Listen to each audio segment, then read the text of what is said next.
Why Qantas never ordered the Boeing 777. During the design process of the Boeing 777, the aerospace manufacturer consulted with 8 airlines to build the perfect medium-haul aircraft. They wanted to bridge the gap between the 767 and their 747 jumbo jet. The 8 airlines were all Nippon Airways, American Airlines, British Airways, Cathay Pacific, Delta Airlines, Japan Airlines, United Airlines, and Qantas. 7 airlines would go on to buy the Boeing 777 once it was complete, all except Qantas. So why did Boeing ask the airlines for help? According to a report by the New York Times, Boeing never really consulted with airlines before. They would show 1 or 2 airlines the almost finished product, but ultimately preferred an off-the-shelf style of sales. With the 777, Boeing decided to take a different route and include airlines in the design phase. The economy was in a slump at the time, and Boeing needed to sell aircraft not just for the moment, but that would serve airlines for decades to come. Hence an idea was sparked to offer airlines the perfect aircraft that would cater to exactly what they wanted. James Guyette, Vice President of Operations for United Airlines in 1990, said, "We're no longer saying we'll buy 3 off the shelf. We're back in the laboratory working on the product." The airlines came up with several criteria. A passenger capacity around 360 to fit between the 767 and 747 in the Boeing lineup.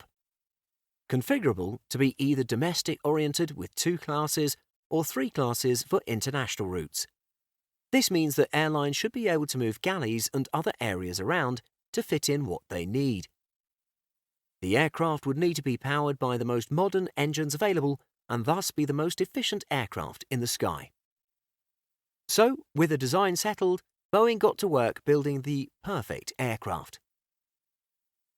Qantas at the time had a fleet consisting of several Boeing 747s for their trans-Pacific routes, 737-400s for their domestic routes, and a few 767s. They even had an option on 4 Concords. Can you imagine? Qantas was looking to expand its international fleet, and the 777 was perfect. Long-haul and fuel-efficient, the 777 could fill in less dense routes to more destinations that the 747s couldn't handle.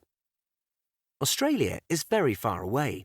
The 777's increased range, especially the 777-300ER, would suit Qantas perfectly. And dense domestic routes such as Sydney to Melbourne could have massive capacity and allow Qantas to corner the market. But they ended up ordering Airbus A330s and Airbus A380s instead. But why? The year was 2000. Sydney was hosting the Olympics, and Qantas had just founded oneworld, and James Strong was the CEO. Qantas would make an order for 12 A380s, 13 A330s, including both types, 200s and 300s, and 6 747-400ERs. They claimed that the Boeing 777 was unsuitable for domestic routes. It was too big, and that's why they ordered the A330s. As they also ordered the 12 A380s, they didn't need the 777s for the international routes. Qantas would go on to regret that choice. Whilst the A380s work well for airlines like Emirates, who have long-haul dense routes, London to Dubai for example, Qantas only has London or Los Angeles as dense long-haul routes. Many of their other routes would be better served, and far more efficient, with a twin-jet aircraft like a 777-300ER. Joyce told the Australian Financial Review, "It's great to be able to say I wish I could get into a time machine and go back to 2000 and change the fleet order made by not the last CEO, but the CEO before that. But the reality is we have the aircraft we have. We just have to get on with life." Qantas would go on to order the Boeing 787 in 2005 in an effort to remedy their mistake.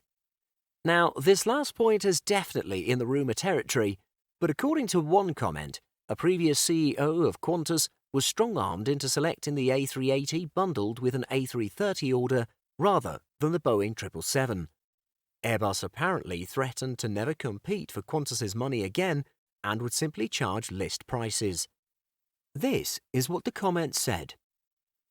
After he was instated as CEO, Jeff Dixon told employees that Airbus's John Leahy told him that if he didn't buy the A380 bundled with A330s, that Airbus would not compete for another Qantas order again.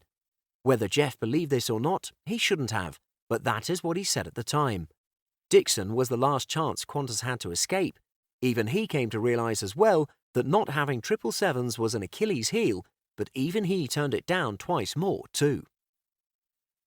But with Qantas lining up to choose between the Boeing 777X and the Airbus A350 by the end of the year, maybe history won't repeat itself.